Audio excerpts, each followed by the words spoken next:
we did what we do, tried to respect the game plan. I think it shows on their score, they had 91 points, I believe. So, yeah. So, just effort, but we know it's easier to be locked in a game with higher stakes like this, but we gotta figure it out for other games. How do you figure that out? How do you, I guess, process that? In all honesty, I think it's bound to happen. Like we weren't without experiencing it, we weren't gonna be perfect for every game for sure. In all honesty, my opinion is that it was bound to happen. You know, these events, but we have to reduce the amount of times it happens, like the most possible, and that's what it's gonna show what we're made of actually. Because any young team that starts to be somewhat successful, you know, I think it's bound to happen. Along those lines, Vic, can this, and I don't know if this is making too big a deal out of just one win, but can this be like a reset in that regard? You know, to the last dropping 4 of the last 6, the whole deal, you know? I think from having now being in my 3rd season, what I've seen, no. Sometimes a win like this can be a reset when you're in like a bad losing streak, or the opposite can happen if you're in a winning streak, you know. But there's too many games. It's too easy to make mistakes again. So, and the hard thing is to answer the call every night, you know. There's been an online campaign from Spurs fans recently for Keldon Johnson to be 6th Man of the Year. Do you think that Keldon is a top candidate at the moment? Well, of course. I mean, yeah, for sure. As simple as that. See, you're like your toughest competition for that award? I didn't even think of that. It's a good thing, I guess. I know you spent a lot of time with Jeremy off the court. What has this season, do you think, been like for him in terms of not being able to contribute as much as he has probably wanted to? And how do you view the way he's contributed the last couple of nights? Yeah, you're right. It's I do spend a lot of time with him and talk to him, and I know it's hard not to play, but we got the chance to have in Jeremy a soldier, you know, that will answer the call of the coach anytime, and it shows because I know his impression is that he wishes he had his chance more, you know, he could show more things, but like whether it's 30 seconds or in a night like today or yesterday, he shows things, you know, like he shows up on the court. Effort is never it's never questioned for him. Effort is always there, you know. And I know, of course, it's hard, and I hope that he has his chance more. I gotta ask you about kicking basketballs. So I saw that clip of you kicking the balls out of the net last week. Yeah.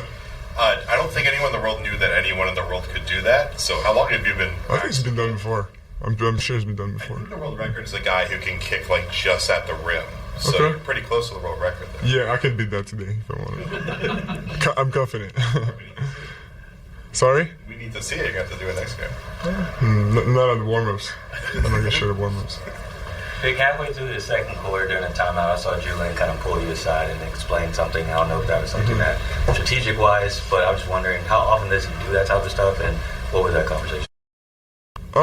We do that pretty often with one another, and it's going to be like I want it to be even more, and we want to hold each other accountable and communicate things more directly. So it happens a lot. And we're still figuring out how to communicate and how to. For my example, is also like realizing in the moment what to notice and what to say.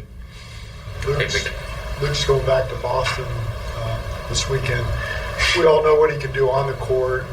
We talked about that a lot. But how valuable is he as a teammate, just his sense of humor in particular? Yeah, I mean, his sense of humor is an important part of his personality for sure. Luke's been great.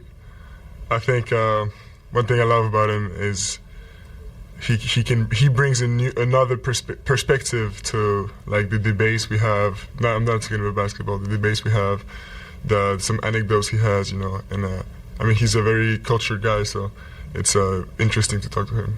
I'm sure Victor, Mitch talked recently about kind of letting you all play through your mistakes and grow as a team. What's that been like for this young team to kind of develop and playing through mistakes?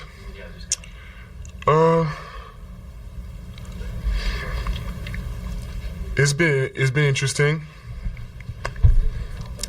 because right now we're figuring out how to help our teammates, you know, leave the state of, you know, sometimes you're like consistently sloppy or like maybe the little slumps of confidence, and so it's been interesting. But the good thing is like we got energizers in the locker room. We all the time like good vibes together off the court. So we're just figuring it out. It's just reps, but like up and downs are gonna happen, but we're really together to help teammates, whoever it may be, 1 through 18, you know, get out of these slumps. I'm sure you're well aware that teams have to change the way they play defense or guard when you enter the game. You know, so as you've been spending a little more time coming off the bench lately, do you see that as a positive of that predicament when you force teams to have to change the way they play midway through the first quarter as opposed to right from the jump? I think it brings something different for sure. Tonight in particular, they're a team that switches a lot. I think the most in the league, and they also flood a lot. So it's in this type of games, it's important to realize the impact is not always on ball. In terms of approach, what's the difference for you, like kind of, you know, starting and coming off the bench? Like, I'm sure it's a different approach for you. Definitely.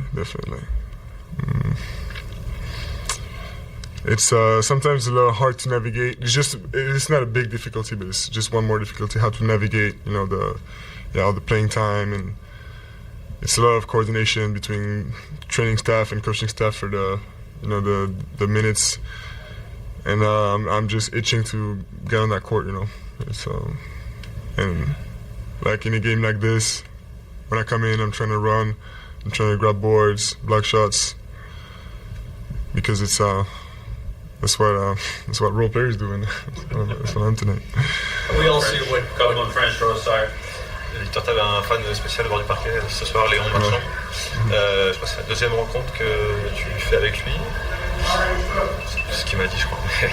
Peu importe. Mais qu'est-ce que, justement, à quel point c'est important pour toi de le voir ici, de voir un peu le champion qu'il est. Et est-ce que la prochaine fois, c'est pas à toi d'aller le voir cette fois-ci à Austin? Ouais, c'est clair. Bah ouais, c'est super de le voir là.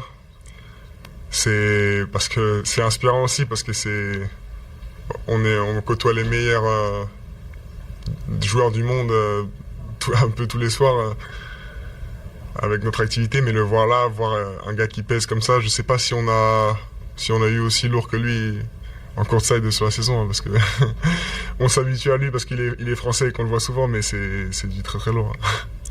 Vivre ce qu'il vit, parce qu'il m'a dit qu'ici il était encore un inconnu sur le campus à Austin, c'était génial. Quand il rentre en France, c'est une superstar, mais ici il me disait c'est super parce que je vis tranquille ici. Ah ouais?